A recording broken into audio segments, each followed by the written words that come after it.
अज, जिसका पहले कभी जन्म नहीं हुआ और आगे भी कभी नहीं होगा, वे समस्त भूतों के स्वामी अज नाम से विख्यात हैं। सारे ब्रह्मांड की उत्पत्ति उनसे ही हुई है, अतः वे अजन्मा, अविनाशी, अनंत हैं। सर्वेश्वर, स्थावर जंगम, पशु पक्षी, जड़ चेतन, सुर असुर, सबके स्वामी भगवान विष्णु हैं। वे समस्त ईश्वरों के भी ईश्वर हैं, तभी तो सर्वेश्वर नाम से अलंकृत हैं। सिद्ध, संसार की सभी वस्तुएं पद, संपत्ति, यश इत्यादि प्राप्त करने के लिए हम तरह तरह के यत्न करते हैं, पर ये सब वस्तुएं भगवान को सहज ही उपलब्ध हैं, इसलिए उन्हें सिद्ध नाम से विभूषित किया गया है। सिद्धि, समस्त वस्तुओं में ज्ञान रूप होने के कारण एवं सबसे श्रेष्ठ होने के कारण भगवान विष्णु को सिद्धि नाम से संबोधित किया गया है। गीता के अध्याय 15 श्लोक 6 में कहा गया है कि परमात्मा स्वयं सिद्ध हैं और सिद्धि भी वे स्वयं ही हैं। सर्ववादी, चराचर जगत की उत्पत्ति के मूल कारण परमात्मा सर्ववादी हैं। संसार में जो कुछ भी घटित होता दिख रहा है वह सब भगवान का ही संकल्प है। सर्वभूतों का आदि कारण होने के कारण प्रभु को हम सर्ववादी कहते हैं। अच्युत, परमात्मा अपनी संकल्प सिद्धि से किंचित भी नहीं डिगते, इसलिए भगवान विष्णु अच्युत नाम से विभूषित किए गए हैं। अच्युत नाम का एक अर्थ यह भी है कि भगवान की सिद्धि कभी क्षीण नहीं होती है। वृषाकपि, कपि अर्थात वराह। जैसे वराह भगवान ने जल में से पृथ्वी को निकालकर पृथ्वी की रक्षा की थी, अर्थात अधर्म से धर्म की रक्षा की थी, वैसे ही भगवान वृषाकपि अपने भक्तों के धर्म की रक्षा करते हैं। श्रद्धा एवं निष्ठा से कर्तव्य पथ पर चलने वाले भक्तों की भगवान करुणावश रक्षा करते हैं और आनंद से परिपूर्ण कर देते हैं। अमेय आत्मा, भगवान का विराट रूप ये दर्शाता है कि सारी सृष्टि भगवान से उत्पन्न हुई है, उन्हीं में स्थित है और उनमें ही लय हो जाती है, इसलिए इस जगत के सारे रूप उनके ही हैं। उनकी क्षमता का आंकलन करना किसी भी प्राणी की बुद्धि के परे है, अतः भगवान विष्णु का एक नाम अमेय आत्मा है। सर्व योग विनिःसृत, संसार में जितनी प्रकार की भी साधना, योग, शास्त्र इत्यादि हैं, उन सब का लक्ष्य एकमात्र परमात्मा को पाना ही है। परमात्मा स्वयं ही सिद्धि हैं और वे ही सिद्ध हैं। वे ही योग, ध्यान, यज्ञ, स्वाध्याय, समाधि, साधना और योगी भी स्वयं ही हैं, क्योंकि सारी सृष्टि में प्रभु के अलावा दूसरा और कोई है ही नहीं।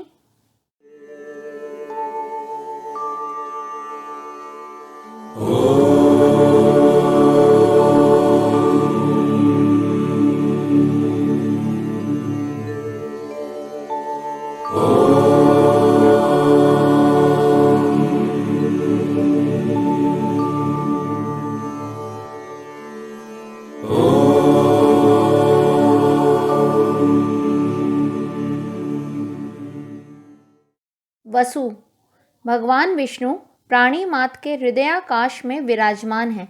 वे अपनी सृष्टि के रग रग में प्रवेश कर उन्हें बसाते हैं और उन बसने वालों का बसेरा भी स्वयं बन जाते हैं।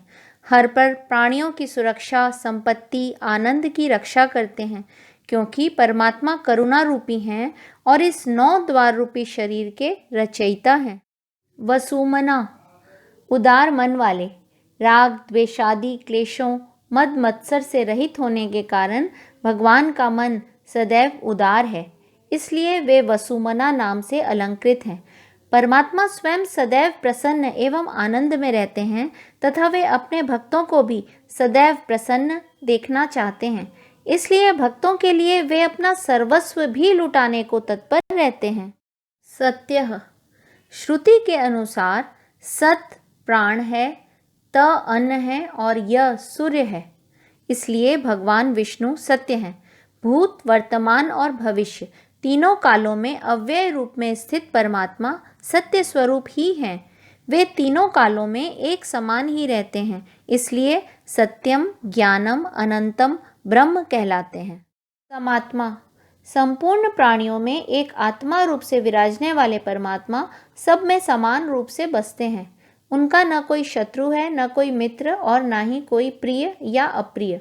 सभी प्राणियों में एक ही चेतना, एक ही आत्मा, अखंड एवं अभिन्न रूप से व्याप्त परमात्मा समात्मा कहलाते हैं।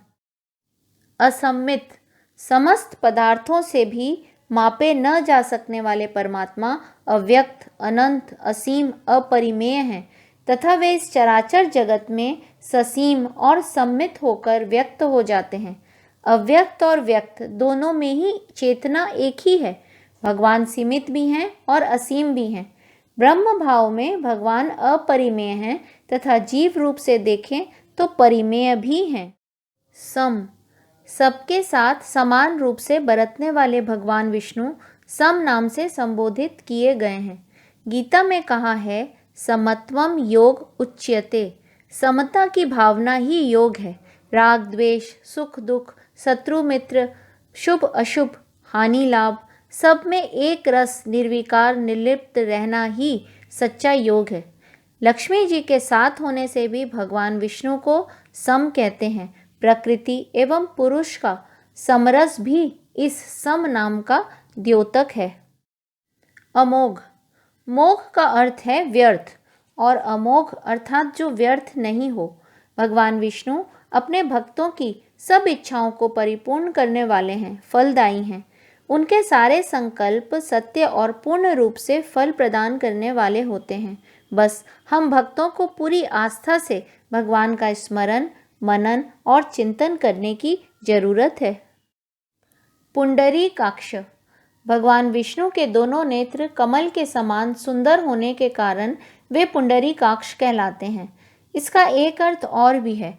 पुंडरीक अर्थात हृदय कमल और अक्ष अर्थात पहुंचाने वाला या प्राप्त करने में जो सहायक हो, वह है पुंडरीकाक्ष।